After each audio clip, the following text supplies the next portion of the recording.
Yes, karibuni sana watazamaji wa PJ TV. Tunaendelea na masomo yetu kwenye online TV, masomo ya biashara pamoja na uhasibu ambayo yamekuwa yanaletwa kwenu na consultant wa uhasibu mimi mwenyewe Peter Joseph. Hakikisha unaingia kwenye mtandao wa YouTube, nenda pale subscribe ili kuendelea kupata masomo haya kwa ukubwa zaidi na kuhakikisha kwamba kila kinachorejea ama kinachowekwa pale unakuwa unakitazama na kukiona. Leo tunakwenda kuzungumza uhasibu wa umma, kwa maana public sector accounting. Kwenye uhasibu wa umma tunakwenda kuangalia kazi za serikali za mitaa kuhakikisha kwamba zina manage pesa za umma. Tunakwenda kuangalia wajibu wa serikali za mitaa juu ya mapato ya umma. Serikali za mitaa zina wajibu upi? Zina kazi gani kuhakikisha kwamba zinakusanya na zinatumia vizuri mapato ya umma ambayo yanakuwa yanazalishwa na serikali? Kwa maana our topic of today is about the role of local government authorities, something we call it LGS in Tanzania, in managing public funds. Hii ndio mada ambayo tunakwenda kuitazama. Wajibu wa serikali za mitaa kuhakikisha kwamba zinatunza ama zinatumia vizuri pesa za serikali. Local government authority responsibility to managing public funds. Kwa wasiojua, serikali za mitaa ni zile serikali zinazoongozwa na manispaa, serikali zinazoongozwa na halmashauri. Hizi ndizo serikali za mitaa ambazo zinakuja mpaka kwenye ngazi ya kata, ngazi ya mtaa na zinakwenda mpaka ngazi ya vijiji na vitongoji. Hizi ndio serikali za mitaa, kwa maana ya local government authority driven by city, municipal, something wards, village, and other party related to local government authorities. Sasa leo tunakwenda kuangalia kazi za serikali za mitaa. By that way, serikali za mitaa zipo kwa mujibu wa sheria. Zipo kwa mujibu wa sheria ambayo imetungwa na Bunge la Jamhuri ya Muungano wa Tanzania na kuwezesha mamlaka za serikali za mitaa kuwepo na kufanya majukumu yake pasipo kuingiliwa na serikali kuu, kwa maana central government. Sasa kazi ya kwanza ya serikali za mitaa, hasa kwa wanafunzi wanaosoma CPA, hususan uhasibu, masomo haya ama somo la leo linawahusu zaidi, pamoja na watu wanaohusika na masuala ya plani, bila kusahau watu wanaohusika zaidi na masuala ya kifedha, kwa maana economics. Kazi ya kwanza ya serikali za mitaa, or the first laws of local government authorities, it's on budget plan and preparations. Budget plan and preparations. This was the first function of local government authorities. We have different local government authorities in Tanzania. For example, in Tanzania, we have city, and we have different cities. For instance, Arusha, Mwanza, Tanzania, Dar es Salaam, no, Mwanza, Mbeya, Arusha, Tanga, even Dar es Salaam. This is the most city that's found in Tanzania. We have municipal, for instance, in Songea, Sumbawanga, something we call Morogoro. These are the part of municipalities. So the first function of local government authorities is budget planning and budget preparations. Budget planning is done by city officer who deal with planning, and management to appoint on the local government that deal with preparation and planning for the development of that city or municipalities. Provincially, because budget planning and preparation do that, the local government, they have prepared their own budget so that to meet the development of that local government authorities. The budget of Mbeya City Councils is different with the budget of Mwanza City. Why? Because every local government prepare their own budget. So the first responsibility responsibilities of local government would be budget preparations and budget plannings. Why budget planning is called? Because it wants to reflect the needs of the city, the needs of the local government authority, to reflect the needs. Why? Because every city, they have different projects and priorities. So in order to capture or to cover those needs, it must be in terms of budget preparations and budget plannings. So from today, for their students, you must know that one of the functions of local government, especially in Tanzania, is budget planning and preparations. Hii ndio kazi ya kwanza ya serikali za mitaa. Kama ambavyo nimezungumza, kupanga bajeti na kuandaa bajeti kulingana na aina ya jiji ama manispaa. Ndio kazi kabisa ya kwanza ya serikali za mitaa, kupangilia bajeti yake, lakini pia kuandaa bajeti kulingana na mahitaji. Kila halmashauri ina vipaumbele vyake. Kuna halmashauri ina vipaumbele vya kujenga hospitali za halmashauri, kwa maana hospitali za kata. Kuna halmashauri ina vipaumbele vya kutengeneza stendi. Kuna halmashauri ina vipaumbele vya kutengeneza city parking, labda tunazungumza parking kwa ajili ya kupaki ili kukusanya mapato. Kuna halmashauri ina vipaumbele vya kutengeneza viwanja vya kupumzikia ama vya michezo. Hizi zote ni vyanzo vya mapato. So kwa Tanzania, kazi ya kwanza ya serikali za mitaa kama nilivyosema ni kuandaa bajeti pamoja na kupanga na kuandaa bajeti. Na bajeti hizi zote huwa zinaandaliwa na idara ya mapato, kwa maana idara ya fedha ya halmashauri. Hii inaweza ikawa ni city treasury, idara ya mipango pamoja na idara ya fedha, kwa kushirikiana na mkurugenzi wa halmashauri. The budget preparation runs on city plannings or city treasurers, also city planning officer and economics part of the local government authority, so that to help this and to formulate the budget. Hii ndio kazi ya kwanza. Kazi ya pili ya serikali za mitaa kuhusiana na matumizi ya pesa za serikali. The second function was revenue collection.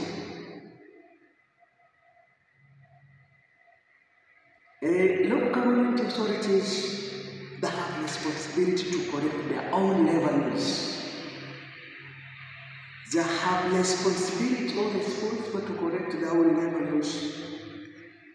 Why? Because they need to collect the revenues so that to avoid too much dependence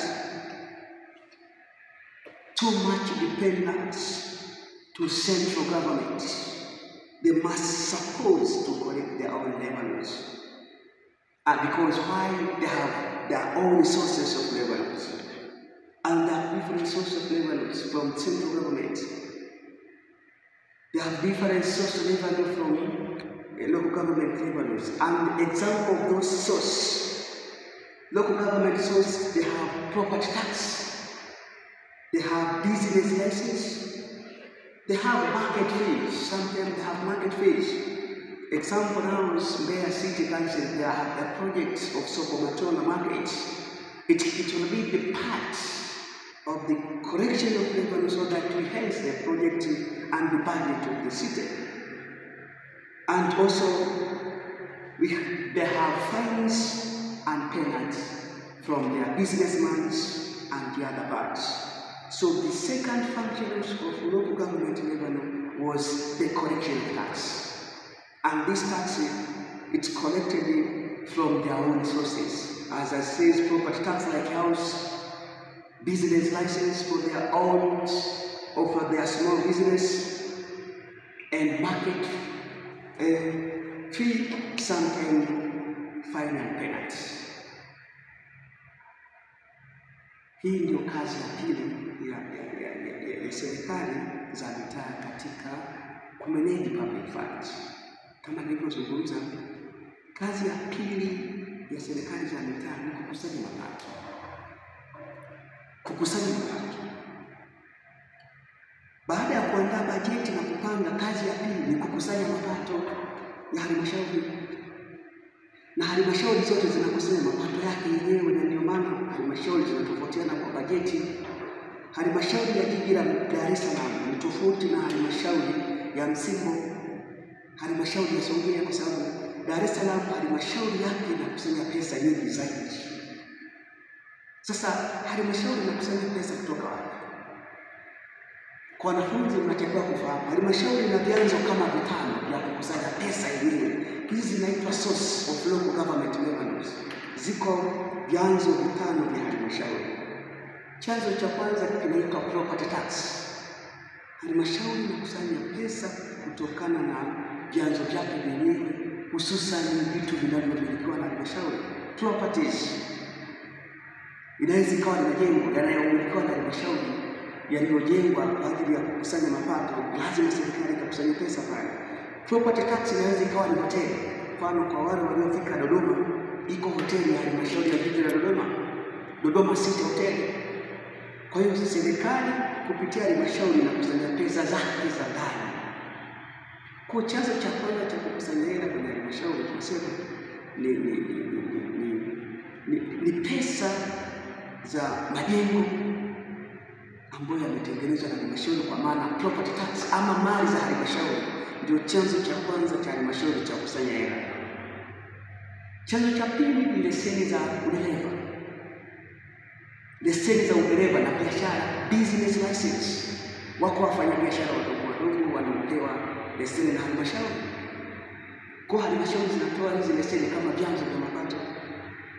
Lakini ziko business nyingine kubwa ambazo zinapata leseni kutoka TRA, kwa sababu TRA pia ni moja ya chanzo cha mapato. Lakini TRA iko central government, yenyewe inachukua hela za serikali kwa wafanyabiashara wakubwa ambao wanahitaji kuchukua business license kubwa, wanakwenda TRA. Lakini ziko biashara ndogo ambazo zinapewa leseni na halmashauri.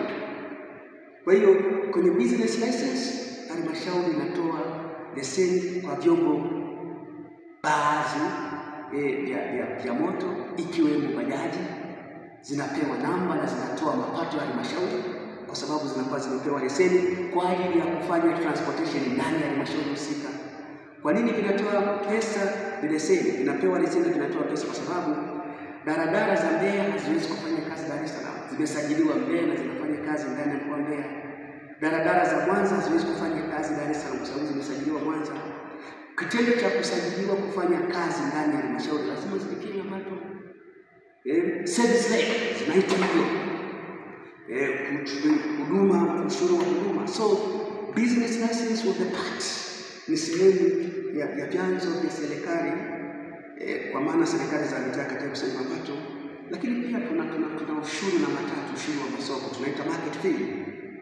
Watu wote wanaofanya kazi kwenye masoko yaliyojengwa na halmashauri lazima walipie mapato. Sample, ndani ya mkoa wa Dar es Salaam kuna soko la Kariakoo ambako watu wanakwenda kuuza vitu, halmashauri inakusanya pesa. Dodoma kuna soko kubwa la Ndugai, lile soko kuna pesa zinakwenda kukusanywa.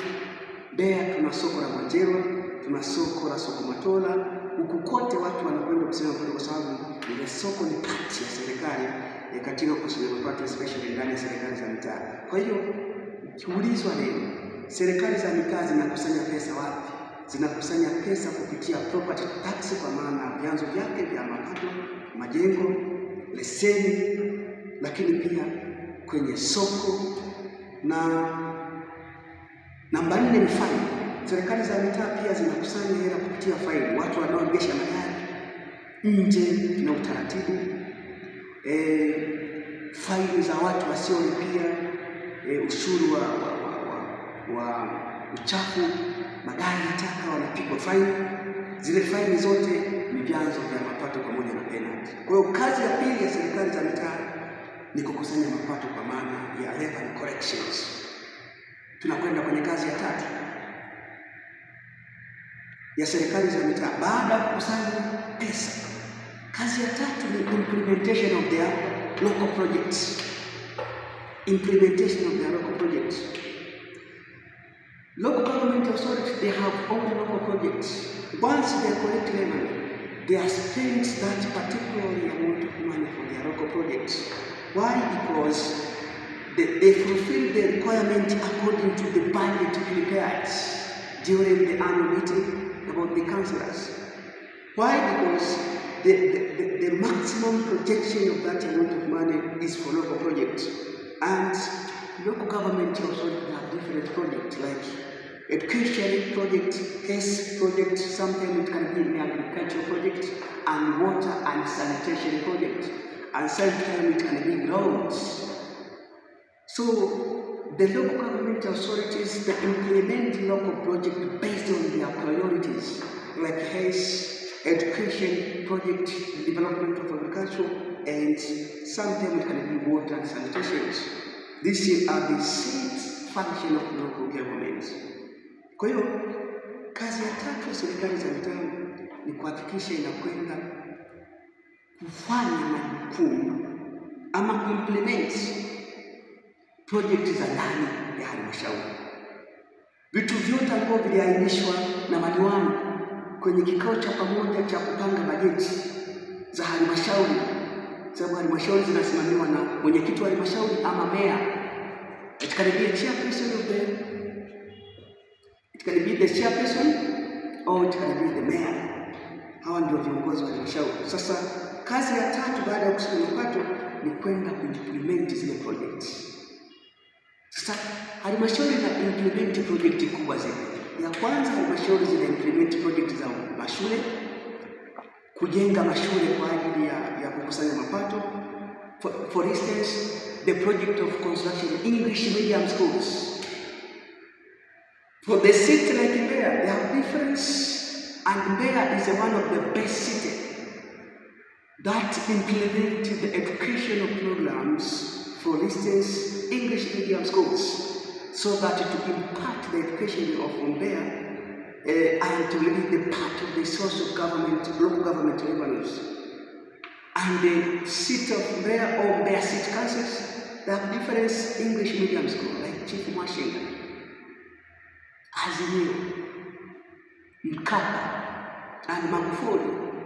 These are the part of local government schools, so that to generate revenues and to expand the revenues for their city. Kwa hiyo moja ya project kubwa ambazo huwa zinafanywa na halmashauri, mfano ujenzi wa shule nje na zile shule za serikali, ujenzi wa shule kwa ajili ya kuongeza mapato ya halmashauri. Hizi shule mara nyingi zinakuwa shule za English medium. Mfano kwa mkoa wa Mbeya, halmashauri ya jiji la Mbeya imefanikiwa zaidi miongoni mwa halmashauri zilizojenga shule nyingi zinazoingiza mapato kwa jiji. Mfano, wana shule ya Chief Loket Mwashinga, wana shule ya Mkapa, wana shule ya Azimio, wana shule ya Magufuli. Ni moja ya shule ambazo zinaingiza pesa ndani ya halmashauri. Hizi shule sio za serikali moja kwa moja, ni shule za jiji. Lakini pia kuna health project, ujengaji wa vituo vya afya. Kila halmashauri inafanya hivyo. Ukienda Madaba, ukienda Songea, ukienda Liwale, ukienda Namtumbo, ukienda halmashauri ya Mwanza jiji, Sengerema, Magu, halmashauri ya Bunda, halmashauri ya Msoma, halmashauri ya Shinyanga, halmashauri zote ndani ya mikoa yetu Tanzania zina project mbalimbali kama ujenzi wa mashule na hospitali. Lakini pia kuna ujenzi wa miundombinu ya maji, mabomba kuyakuza, lakini pia kuangalia sehemu ambako maji yanaweza yakatengwa kwa ajili ya wananchi. Miundombinu yote hiyo pamoja na miundombinu ya kilimo ndio kazi ya tatu ya serikali za mitaa. Ikisakusanya hela inakwenda kuprojekti kufanya kazi kwenye miundombinu ya halmashauri husika. Hii ni kazi ya tatu. Kama ni mwanafunzi ama ni mwasibu unasoma, hakikisha unazielewa hizi ili ukiingia kwenye halmashauri usije kushindwa kutekeleza majukumu yako katika ukubwa zaidi. Na hii kazi kubwa halmashauri zinahakikisha kwamba hizi pesa zinakwenda kufanya kazi kubwa kama ambavyo inatakiwa.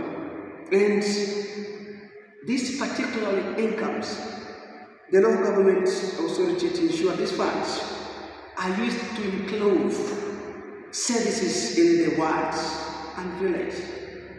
Halmashauri inahakikisha kwamba hizi pesa za halmashauri zinakwenda kuboresha huduma ndani ya kata na vijiji, kwa sababu halmashauri inasimamia kata zote na vijiji vyote, kwa maana ya zile halmashauri ambazo ziko nje na majiji, ambako mara nyingi kwenye majiji kunakuwa na kata pamoja na mitaa. Hii ndio kazi ya tatu. Kazi ya nne ya serikali za mitaa. Kazi ya nne ni financial management and reporting. Financial management and reporting. Kwa hiyo kazi nyingine ya nne ya serikali za mitaa ni kuhakikisha kwamba inazuia ama inahakikisha ina monitor matumizi ya fedha na kuripoti mchakato mzima wa matumizi ya pesa yamefanyikaje. Financial management, kwa sababu accounting officer wa halmashauri ni mkurugenzi wa halmashauri. Mhasibu mkuu kwenye halmashauri kwa maana ya accounting officers of city or municipality is a director. These are the official accounting officers. So director is the one who is responsible for the financial management and reporting. Kwamba kazi yake kubwa ni kuhakikisha kwamba ana manage vitabu vyote vya mapato, na anajua kama ataruhusu pesa kwenda kwenye mradi wa maji, hizo pesa ziende kwenye mradi wa maji. Kama ataruhusu pesa kwenda kwenye mradi wa barabara, hizo pesa ziende kwenye mradi wa barabara. Kama ataruhusu pesa ziende kwenye mradi wa shule, ni lazima ziende kwenye mradi wa shule. Lakini si tu kwa maana ya kuruhusu, anaunda tume ya kufuatilia. Kwenye halmashauri kuna tume ndogo ambayo huwa inaundwa ikiongozwa na mkurugenzi mwenyewe kufuatilia matumizi na kinachotekelezwa ni kipi.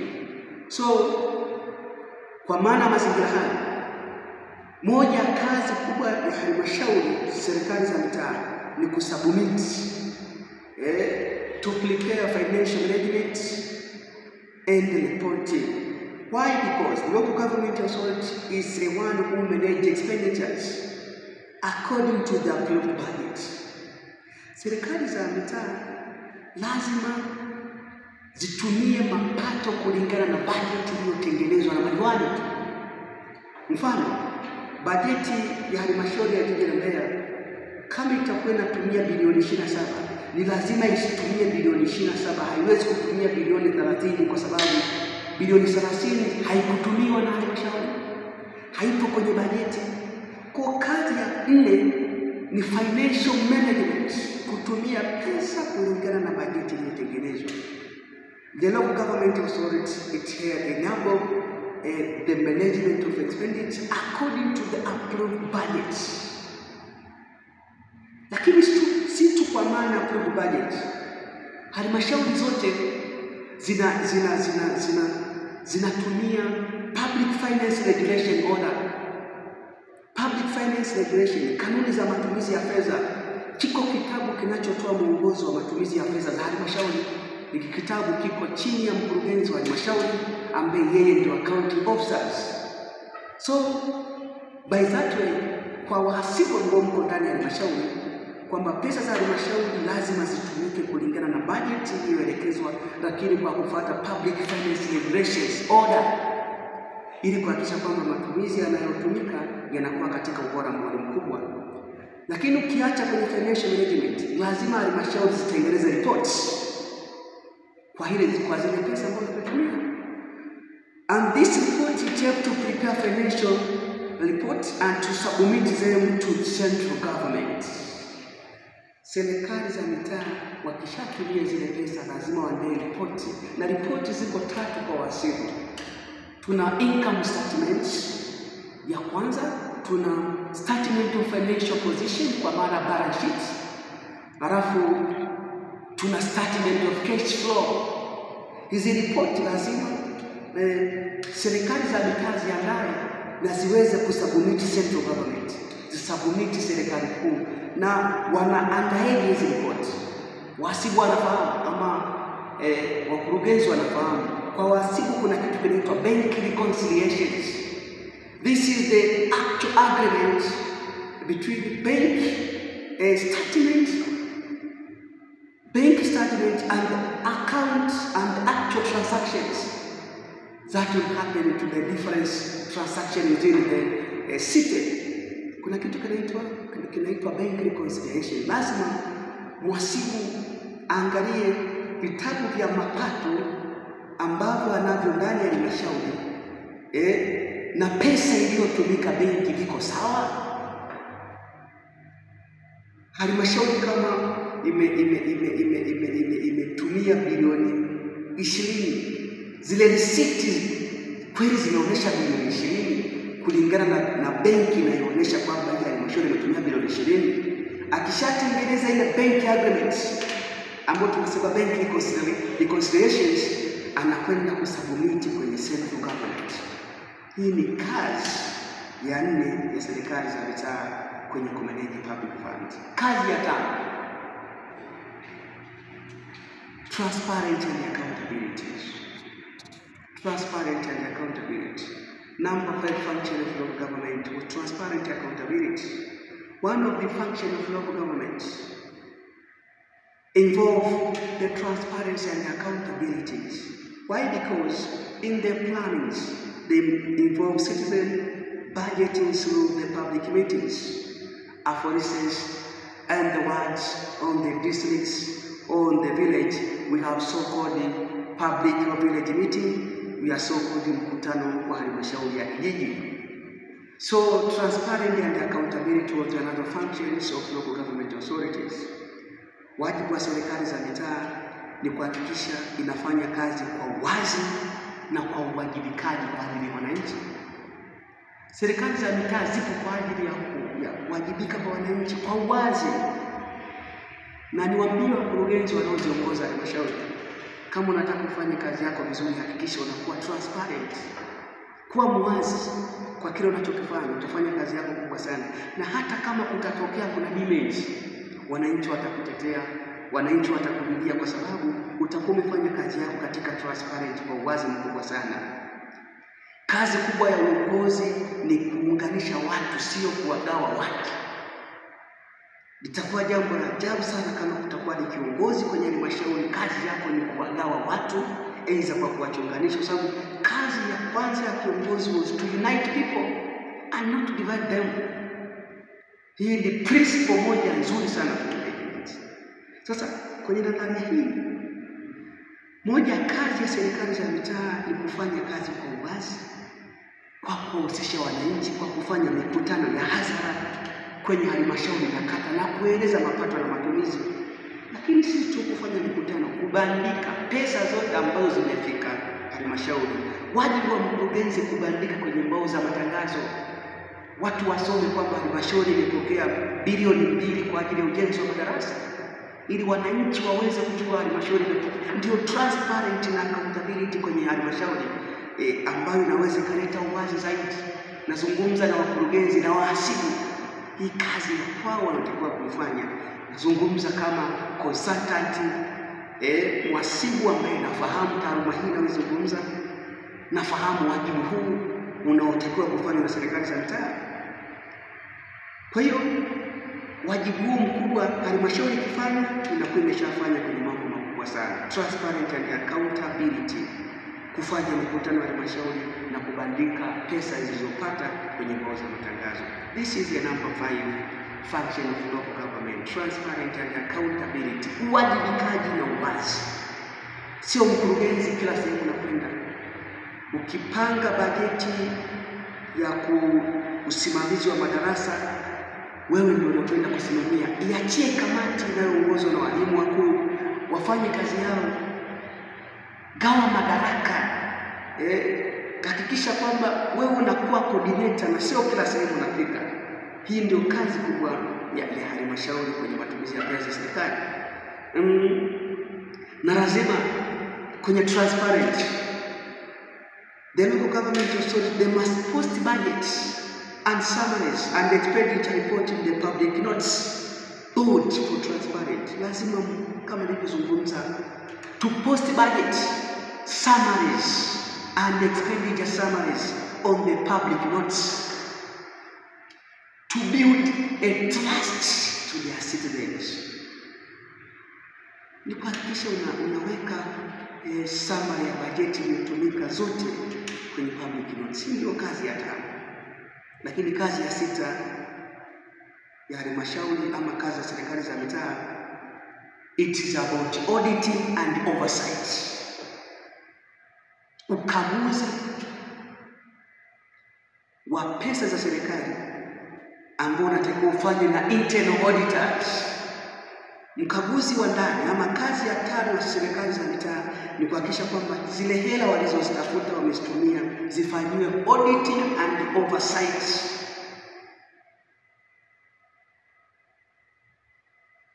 Sasa audit inafanyika kwa kiwango gani? Ziko audit za aina mbili. We have internal audit and we have external audit. Internal audit was driven by internal auditors within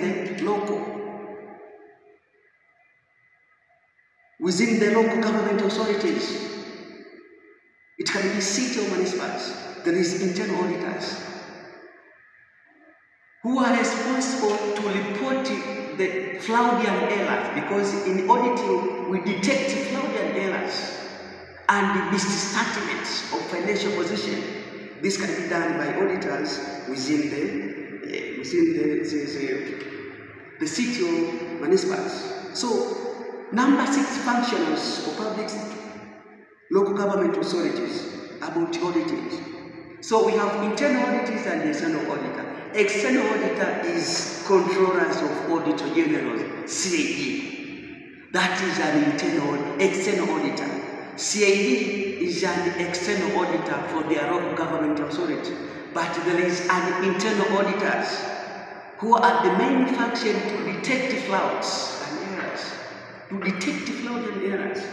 Sometimes financial misstatement. And sometimes it can be the poor projection of the budget that can be projected by the local government authorities. So, kazi ya 6 ni kuhakikisha kwamba zile pesa za serikali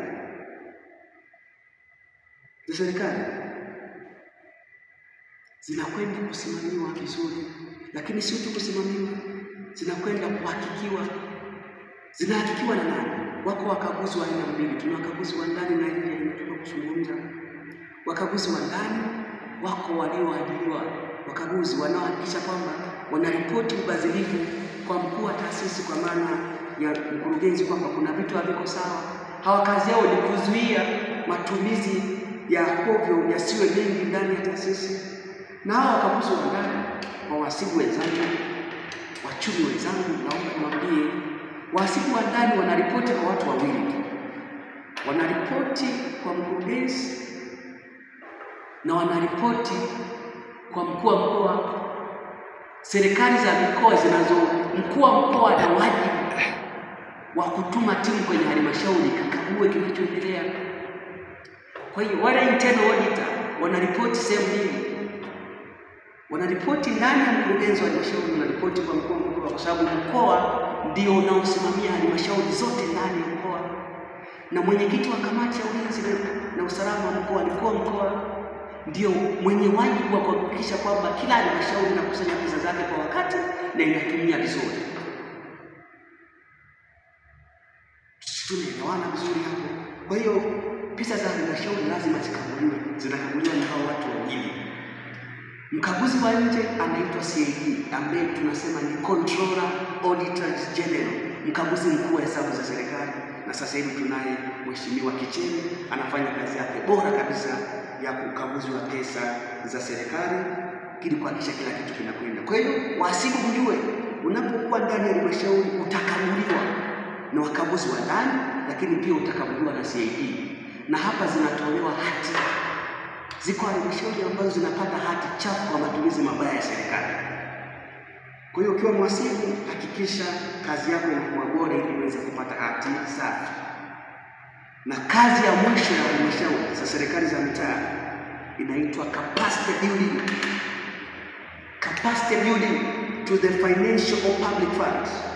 The last function of local government revenues to provide training for their staff to strengthen financial management and the accountability systems. Capacity building to the different staffs.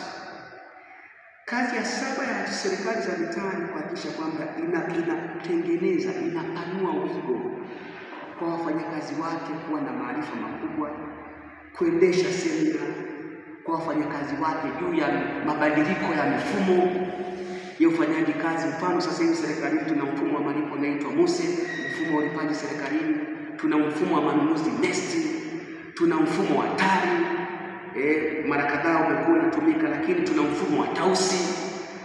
Walioko serikali kuu wanajua, hazina pale Treasury House wanajua kuna kitu kinaitwa Single Account System, huko mfumo wa TAUSI, mfumo unaohusika zaidi na swala la management of public funds. Kwa hiyo kazi ya halmashauri ni kuwatengenezea